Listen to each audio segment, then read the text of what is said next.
another section of our class for this course, plantain farming. This is the 9th module for the course, which implies that this is the 9th video for this course also. So we only have one more video to go. We've said initially that we'll be having 10 different modules for this course, where we'll be discussing cogent topics that revolve around the course title, plantain farming. Now in this module, the topic that we'll be looking at is making plantain chips and plantain flour. So we're taking us through the step-by-step guide or process to make plantain chips and plantain flour. We have the contents of the module. For this module, we'll be looking at plantain chips production. We'll also look at plant materials and equipment needed for plantain chips production, and then we'll look at step-by-step guide to make plantain chips. After that, we'll also look at frying, seasoning, and packaging techniques in plantain chips production. Then afterwards, we'll move on to plantain flour production. Also look at benefits of plantain flour, the uses of plantain flour, equipment that are needed for plantain flour production. Then we'll also look at the step-by-step guide to making plantain flour. Finally, we'll also look at the drying, grinding, and preservation techniques in plantain flour production. So these are two different production that we can make from plantain, and we'll be taking us through the journey, through the process step by step, or one after the other. So let's look at, for the introduction, plantain processing is actually actually an important aspect of agriculture and food production that actually contributes greatly to food preservation, nutrition, employment creation, entrepreneurship, and economic development. Now, among the various processed plantain products, plantain chip and plantain flour are two of the most widely consumed, that is generally known and common. While it is widely consumed and commercially valuable products in many tropical countries, especially in Nigeria. Now, plantain chips are popular crunchy. I believe you should know what plantain chips. They are crunchy snacks produced from sliced and fried plantain, while plantain flour is made by drying and milling unripe plantains into fine powder for preparing different meals and food products. Now, the production of these products help reduce post-harvest losses caused by rapid spoilage of fresh plantain and increases the economic value of the crop through value addition. So this is just a way of beating mass spoilage also. So now, plantain chips and flour production involves several important processes such as selection of quality plantains, washing them, peeling, slicing, frying or drying, and so on. So let's delve into the topics for this module, on the subtopics under this module's topic. Now we'll look at plantain chips production. This is actually one of the most popular and profitable aspects of plantain processing in many tropical countries, especially in Nigeria that we find ourselves. Now, the production of plantain chips is an important agribusiness activity because it helps reduce post-harvest losses associated by fresh plantain, which spoils quickly after harvesting. Now, by converting fresh plantain into chips, farmers and processors can preserve the crop for a longer period while increasing its economic value also at the same time. So this is just a way. Plantain chips is an idea, or the production is an idea to beat massive spoilage of plantain. Now, plantain chips production involves several important stages, including the selection of quality plantains, washing, peeling, slicing, frying or drying, seasoning, cooling, packaging, and so on, and storage. Those are the processes of we'll take ourselves through these processes to step 2. Now let's look at the next topic, where we will be looking at the materials that are needed for plantain chips production. In this slide, we will look at these essential materials that we need to produce plantain chips. You need definitely need your fresh plantains, is very essential. Vegetable oil, salt and seasonings, your clean water, packaging materials, preservatives, which is known to be optional. Preservative is optional, but it is also necessary. Now, fresh plantains, I believe we know what they are. The unripe, fresh, unripe, or slightly ripe plantains. So they are which serve as the major raw materials that are used for producing plantain chips. Healthy and mature plantains are preferred because they produce crispy and high quality chips more. Now we also need your vegetable oil, such as your palm oil, groundnut oil, or refined cooking oil, or whatever oil so far it is used for cooking. Your vegetable oil that you can use for frying, to fry the sliced plantain. when you select your plantain, you select your fresh plantain, you have to slice it into small pieces, then you fry it. So this vegetable is what you use to fry it. We also look for salt and seasonings. I believe we know what salt and seasonings are meant for. There are other flavoring ingredients which can be added to improve the taste of the chips. So we have clean water. Clean water is used for washing the plantains, cleaning equipment, and maintaining hygiene during processing. So this makes it also very essential and important in the process as a material. Now, packaging materials such as your nylon bags, your plastic containers, pouches, your cartons or labels, they can also be used to package and preserve the finished chips. Preservatives, which we said could be optional. So some producers or some commercial producers, they may use approved food preservatives to improve the shelf life of the chips, although the proper packaging and storage are usually sufficient enough. So I don't think there is necessary for preservatives. That's why we said it is optional. Some use it and some don't. Now, still on equipment that are needed for the production of plantain chips, we have the knife or peeler. We should know what knives are used for. Knives or peelers are used to remove the plantain peels before slicing. We have the slicing machine or manual slicer. It is used to cut the plantains into thin and uniform pieces. Frying pan or deep fryer. A frying pan or industrial fryer is used to fry the sliced plantain in hot oil until they become crispy and golden brown. We have the stove or heating source. It could be gas cookers, kerosene stove, firewood, or whatever means of providing fire for frying, to provide heat for the frying process. Now, after that, you also need your bowls and basins, which are used for washing, for mixing, seasoning, and also for handling sliced plantain. You need your sieves and your strainers. These sieves are used to remove excess oil from the fried chips after frying. You also need your tray and cooling rack. Cooling tray or racks are used to cool the chips before we start packaging. You can't just bring it out of the oil like that and just start packaging. So you have to cool it down. You need your weighing scale. A weighing scale can be optional too, but it is used to measure raw materials and finished products accurately. You definitely need a sealing machine to use to package your plantain chips properly to prevent moisture entry and maintain freshness. You also need storage containers. A clean airtight containers are used also. Protective clothing. You definitely need to wear your aprons, your gloves, air coverings, and face masks if necessary. Now let's move on to the step-by-step guide to making plantain chips. To make plantain chips, you need to follow some procedures or some steps. One of them is you have to select a selection of plantains. You select the fresh and healthy plantains among the rest. Avoid plantains that are overripe, bruised or damaged, because they may affect the quality and crispness of the chips. So you select a fitting plantain, and you wash the plantains. So after washing, you wash the plantains thoroughly with clean water. After washing, you peel them, and in the peeling, you can use a knife or a peeler to carefully remove the plantain peels. Proper peeling will actually help prevent wastage and maintain the quality of the slices. You also need your slice. Then afterwards, you will slice the plantains.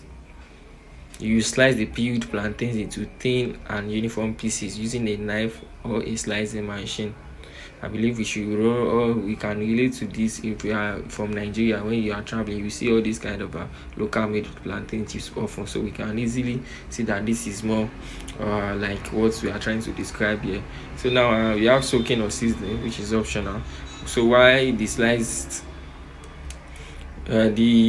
plantain may be soaked briefly in salted water or mixed with seasoning to improve flavor and prevent discoloration. Then heating the oil, you pour vegetable oil into the frying pan or deep fryer and heat it properly. The oil should be hot enough for frying, but not necessarily hot to avoid burning the chips. Also, you should be careful with the oil. Also, the temperature, the heat has limits. You can't just continue heating it before, to avoid getting in your chips burnt. Now, still on the step-by-step guide to making the plantain chips. After you get your vegetable oil, after heating the oil, you have to fry the plantain slices. Then in frying, you have to carefully place the sliced plantains into the hot oil and fry until they become golden brown and crispy. Then you remove the excess oil by the using of sieve or strainer to remove the fried chips from the oil. Allow excess oil to drain properly to improve texture and shelf life. Now, cooling the chips. This is where you make use of your tray or your racks. you actually spread them to cool completely. When you are done, after when you are done removing the oil, then you package. Then the next thing is to package. When you are ensure that the chips is cool enough, you package the cool chips in clean, dry and airtight packaging material such as nylon bags, pouches or plastic containers. Labeling and branding. Then afterwards you attach labels containing important information such as the product name, your company ingredients, production date and expiry date and so on. Storage and distribution. You store and package chips in a cool, dry place that is away from moisture and direct sunlight. The chips can be distributed to the market, shops, supermarket, restaurants, or consumers to buy. Now let's look at the frying techniques, different techniques that we can use in making chips. You have frying techniques. This is actually one of the most important stages in plantain chips production because it will determine the texture, the taste, the color, and overall quality of the final product. So proper frying techniques help produce crispy and attractive chips with good flavor and longer shelf life. So before frying, you clean vegetable oil should be heated to the correct temperature, just like we have said initially. So if the oil is not hot enough, the crisps may absorb excess oil and become soggy. So if the oil is too hot, the chips may burn quickly without cooking properly. So you have to make sure that everything is normal with you get the correct temperature. The sliced plantain should be added gradually into the oil to avoid overcrowding the frying pan or fryer. So the chips should also be fried until they became golden brown and crispy. So these are different frying techniques that we need to take note when trying to fry to produce plantain chips. The seasoning techniques, this is actually the process of adding flavor to plantain. I believe we know what seasoning is. So it is the process of adding flavor to plantain chips to improve the taste and consumer appeal.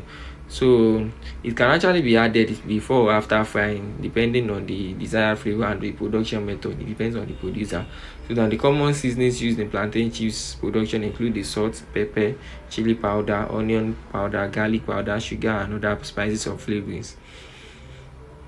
Now, some producers they try to create unique flavors to attract customers and increase market demand. For even distribution of flavor, seasoning should be applied uniformly to the chips. The amount of seasoning should be used should be carefully controlled to avoid excessive saltiness or overpowering flavors. Also, now let's move on to the next techniques, which is the packaging techniques. So for the packaging techniques, this is actually packaging is the process of enclosing plantain chips in suitable materials for protection, storage, transportation, and marketing. Proper packaging will help maintain crispness, freshness, and taste. So plantain chips are commonly packaged in nylon bags, plastic pouches, laminated packs, cartons, or airtight containers. Sealing machines are often used to seal the packages tightly and prevent air from entering it. Proper labeling is also important so that your product will be unique in the market. So it will have your product name, your ingredients, production date, and expiry date, and so on. Now let's move on to plantain flour production. In this topic, we'll be taking ourselves through the process or the step-by-step guide in producing plantain flour. This is plantain flour production is actually an important aspect of plantain processing that usually involves converting fresh unripe plantains into dry flour for food preparation and commercial use. Plantain flour is produced by peeling, slicing, drying, milling, and so on. So Africans, this is widely consumed in many African countries, especially in Nigeria, where it is used for preparing meals such as amala, swallow, porridge, pancakes, and so on. Now let's look at the benefits of plantain flour. One, it is that it's a rich source of nutrients. It helps in food preservation. It is suitable for different diets and it promotes food security. Now let's look at the uses of plantain flour now. We can use plantain flour to prepare amala and swallow foods, especially in this part of the Africa, Nigeria. It can be used to produce baby food. Now also, plantain flour is used in making nutritious baby foods because of its digestibility and nutritional value. It can be used for baking and pastry production. It can be used for making cakes, bread, pancakes, biscuits, and pastries, either alone or mixed with flour. Also, it can be used for the preparation of porridge, and it can be used to seasoning agents in food. It can be used as a thickener in soup, sauces, and other food preparations. Production of snacks and convenience foods. Plantain flour is used to produce in producing snacks, instant food, and packaging convenience meals. Also, it can be used in health and diet foods. So these are the different uses of plantain flour. So it can also serve as commercial and export purposes. also. Now, equipment that are needed for plantain flour production, you need your knife or peeler, also washing basins or bucket. You need your slicing machine or manual slicer, drying equipment, your milling machine or grinder, your sieving machine or sieve. Now, your knife or peelers are used to remove the peels from fresh plantains before processing. Then your basin and buckets are washing containers. They are used for washing the plantains thoroughly to remove dirt, sand, and contaminants before processing. A slicing machine, on the other hand, is used to cut the peeled plantains into thin and uniform slices, just like we are trying to produce plantain chips also, but this time it is different. The drying equipment is essential for removing moisture from the sliced plantains to prevent spoilage, and the common drying methods and equipment include sun drying trays or mats, solar dryers, oven dryers, and mechanical or industrial dryers. These are different drying equipment that we can make use of. As the milling machine or grinder is used to grind the dried plantains, slices into fine flour. When we try to dry it, when we are done drying it, then we try to grind it using the milling machine or the grinder into fine flour. Now, sieving or machine or sieve can make use of sieve to separate coarse particles from the fine flour also. Now, let's look at the equipment needed for plantain. Still on equipment needed for plantain flour, you have the mixing bowls or containers, you need the weighing scales, your packaging machine or sealing machine, your storage containers, your tables and workface. You need your moisture meter, which is optional. You need your generator or power supply. Electricity or generator is very essential or may be needed to power machines such as your dryer, your milling machines, and so on. You need your protective clothing like your apron, your gloves, your air coverings, nose mask, and other protective clothing are also necessary. In cleaning and sanitizing equipment, you need your brushes, your detergents to clean your and sanitize your production factory. So make it clean and safe enough. Now, let's move on to the step-by-step guide to making plantain flour. One is to select plantains. You select a fresh, healthy, mature, and unripe plantain for flour production. You wash the plantains. When you are done selecting them, you wash the plantains thoroughly with clean water to remove dirt. When you are done washing, you peel it using a knife or peeler to remove the plantain peels carefully. Then after that, you slice the plantain. By slicing the plantain, you slice the peeled plantains into thin and uniform pieces using a knife or slicing machine. When you are done slicing, you pre-treatment. This one is actually optional. So the slices may be soaked briefly in clean water or treated with food-safe solutions to reduce discoloration and maintain product quality during drying. Then the next thing is to dry the plantain slices.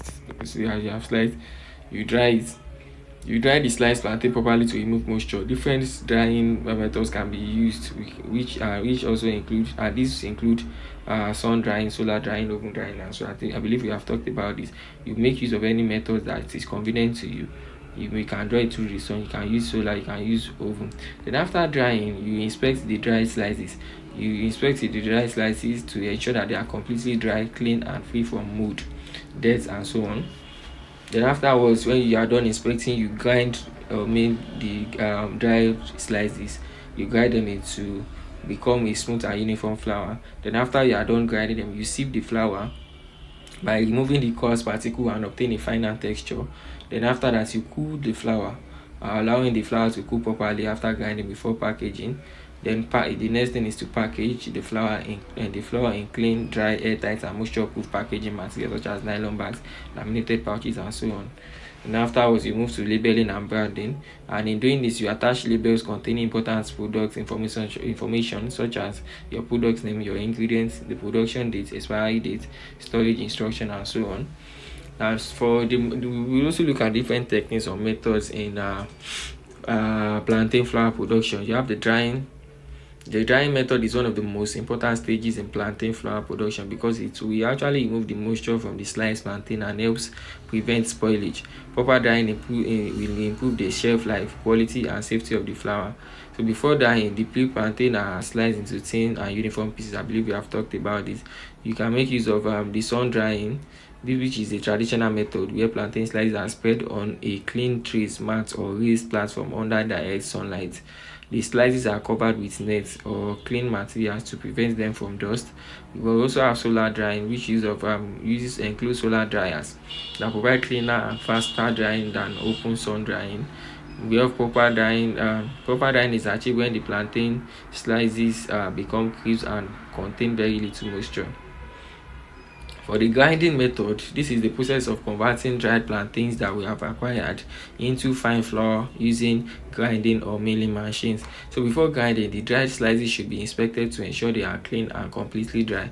Small scale producers may use manual or local grinding machines, while large scale producers use industrial milling machines for faster and more efficient productions. So after grinding, the flour is usually sieved to remove coarse particles and obtain a smooth and uniform texture also. Now for the preservation, let's move on to the preservation techniques. Preservation techniques will actually help maintain the quality and safety of plantain flour during storage and distribution. The most important preservation method is reducing moisture content through proper drying, because moisture encourages mold growth and spoilage. So plantain flour should be stored in clean, cool, dry and well ventilated environments, away from direct sunlight and excessive heat. So proper hygiene during production, packaging and storage also contributes to preservation. Processing equipment and storage areas should be cleaned regularly to prevent contamination by microorganisms, insects, or rodents. Regular inspection of stored flour helps identify spoilage, moisture damage, or packaging defects early. So this is very essential. So these are different techniques that we can use, to preserve our plantain flour. In conclusion, plantain chips and plantain flour production, they are very important agribusiness activities that contribute significantly to the food production, food preservation, nutrition, employment generation, and economic growth. So through proper processing methods such as the frying, drying, grinding, seasoning, packaging, and preservation, fresh plantains can be transformed into valuable food products with longer shelf life and higher market value. Thank you. This will be the end for our class. We'll meet